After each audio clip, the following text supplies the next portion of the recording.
Hey guys, thanks for watching. Please make sure to subscribe to our YouTube channel and all our social media platforms at Fino Boxing. You can follow my personal social media at Adriana_sports. Enjoy.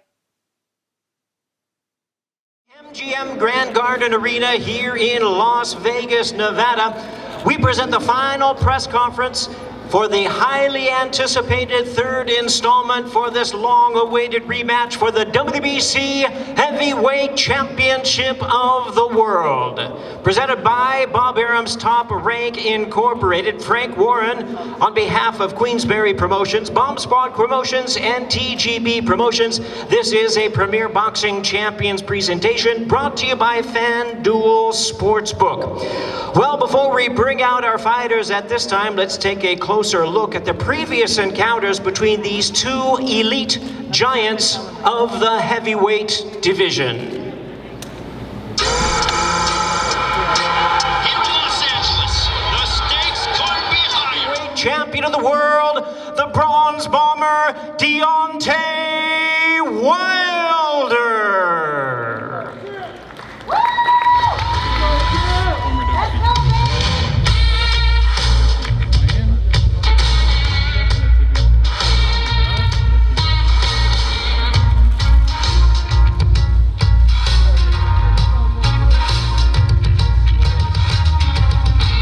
Ladies and gentlemen, standing at 6 feet 9 inches, his record 30 wins, no losses, 1 draw with 21 wins, coming by way of knockout from Manchester, England. Here is the acclaimed two-time heavyweight world champion, the current and the undefeated WBC heavyweight champion of the world, the Gypsy King, Tyson Fury.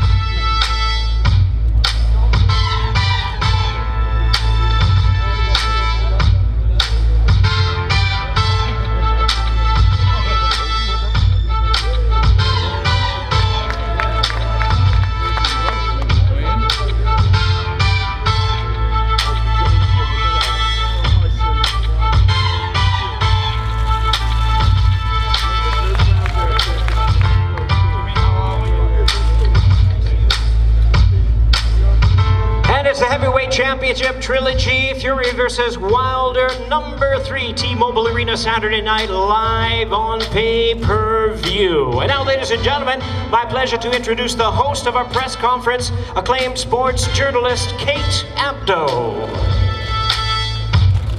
Thank you all. Deontay, how you doing? Tyson, you want to take a seat? I'm good, thanks, Kate. I've been sat down a long time. I'm going to stand up. Do you not own any shirts either? I don't. This is the sexy look. That's what they say. Deontay,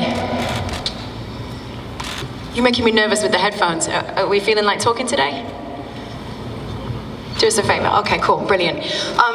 Listen, you had to go through the courts, right, to get to this moment. What is it that you want to prove in the arena on Saturday night? I don't have nothing to prove. You know, I'm in a great place.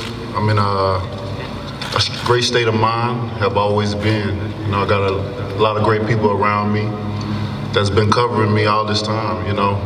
It's nothing to prove at all. This right here is redemption, retaliation, retribution, you know, and all of the above. I got you. It's a long way to look up at you. Won't you sit down for me? I'm good. All right, okay. So listen, 20 months, right? It's a long time to stay focused, to prove something that you feel that you've already proved, I assume. How have you managed to stay motivated during this time? I've just been training, Kate, you know, taking it day by day, enjoying my life, training for a fight, and that's all we can do. Live every day, one day at a time, and I look forward to today. Because every day we wake up is a blessed day, remember that. Amen, that's true.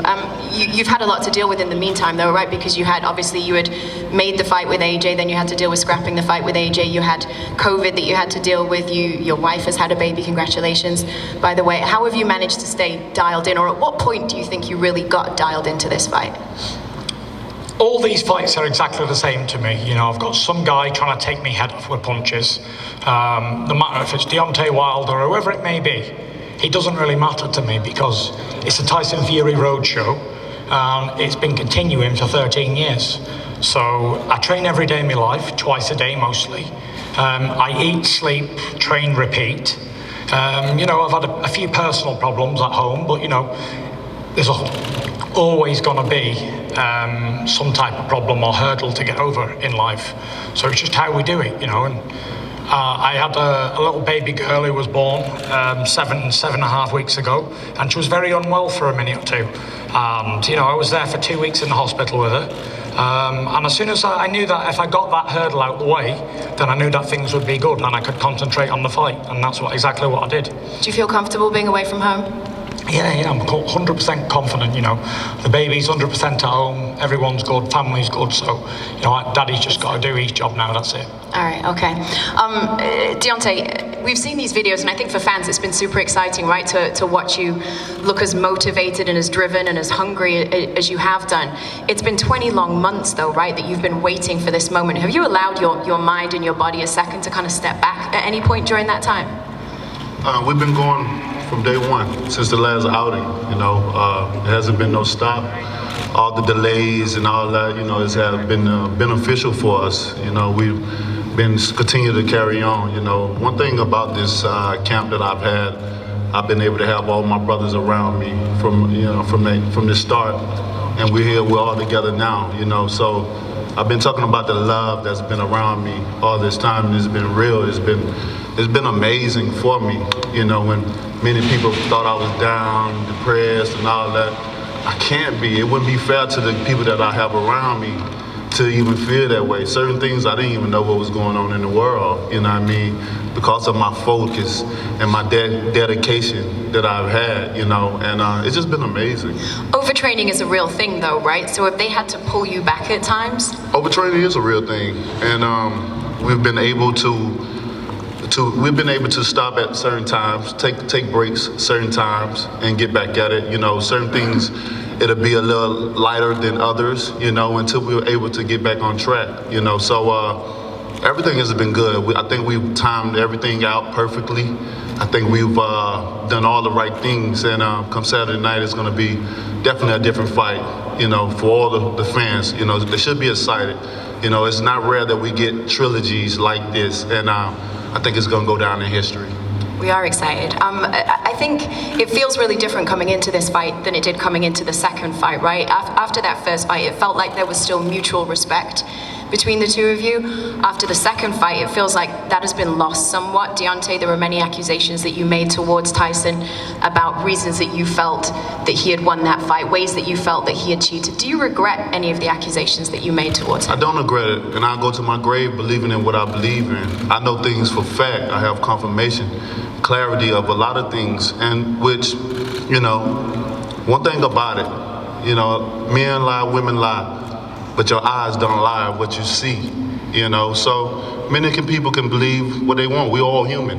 We believe what we want, but the eyes don't lie. And it only made me better as a man, as a fighter, to understand and to see certain things and know things for facts.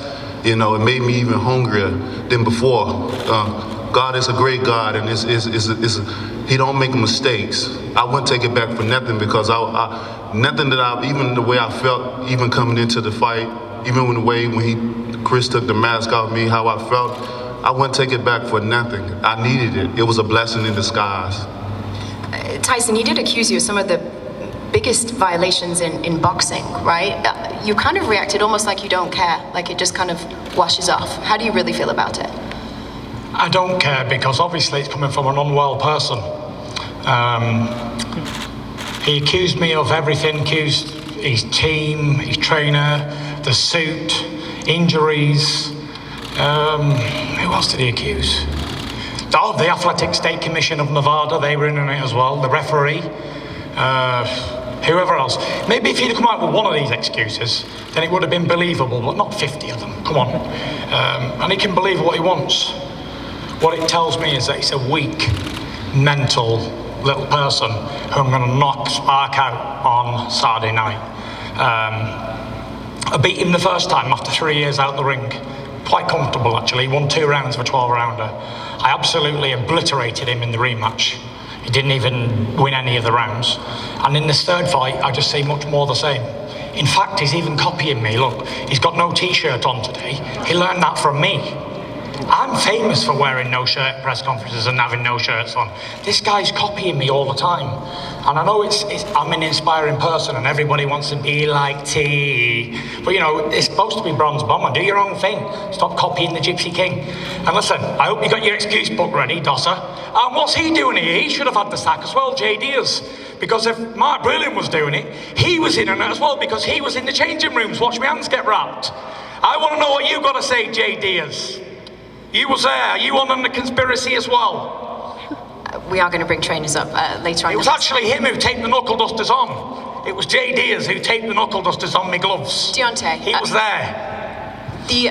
You clearly believe that these violations truly happened, right? So what steps... You don't believe that, Kate. Give me 1 second. In his own mind, he don't believe it. What steps have your team taken to make sure that this is a clean fight, that you guarantee yourself that this time around? We got a lot of things in line, a lot of things in order.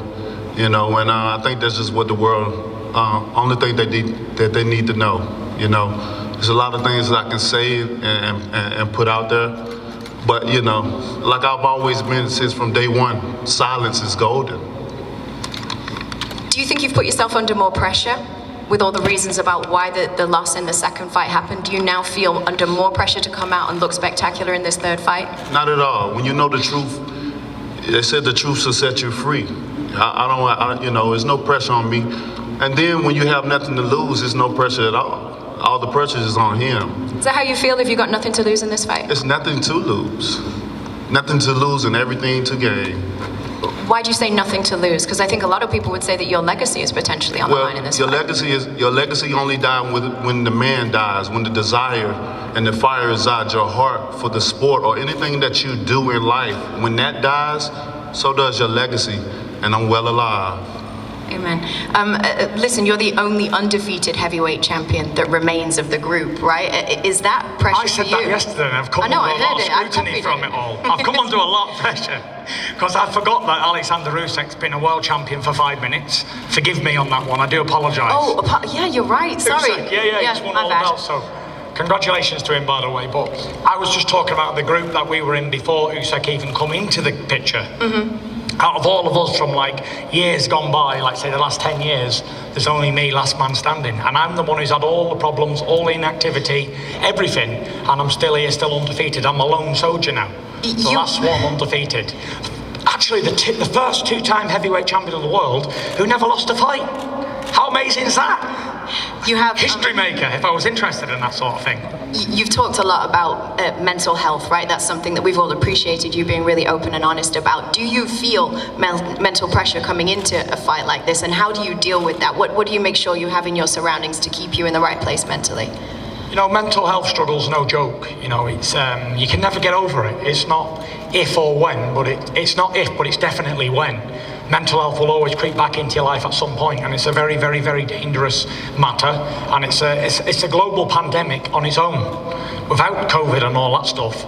The mental health struggle is real, and if you don't keep it at bay and take the right procedures to handle it, then you're going to wind up in a very bad position, like I was at one stage in my life. But I've learned to manage and maintain it all now, and look at me, I'm flying. I'm stood here as a heavyweight champion of the world, WBC, Ring Magazine, lineal champion, undefeated in 30-odd fights, still good looking, lost me hair, but whatever, still a fine specimen of a man, and still confident as ever, and still on top of the world. So life's good, life's very good, very happy. Where are you emotionally, Deontay? Because you're really big on energy, right? What's your energy towards Tyson Fury at this point in time? My energy is like my mind is very violent, you know, so I'm just ready to go October the 9th. You know, I've dedicated myself. I devoted my time and my body, me and my team, reinvented. I'm ready to reintroduce myself to the world, you know. I've seen you wearing all that gear, which has the Russian slogan on it, right? Which says "Glaz za glaz," which means eye for an eye, I think, correct? For sure. What does that mean to you in the context of this fight? Exactly what it means. What do you want to repay him with? A loss for a loss? Is that what you're looking at, or how do you mean it? I'm gonna let you be the judge come Saturday night. All right, fair enough. I've learned to choose my words wisely. You know, people always take my words out of context. You know, and that's why I've been very silent. You know, like I said, silence is golden. And at this point in time, it's all action for me. Action, action, action. I don't have many words to say, you know. I wasn't planning on even talking today. I was going to have Malik coming up. But, you know, I respect you, Kate. Thank you. And I'm just ready to show action. I respect you wanting to show what you want to show in the ring as well. All right, listen, we're going to bring up the fighters' trainers, both of them, in just a second. Please don't go anywhere. We'll be right back after a short break.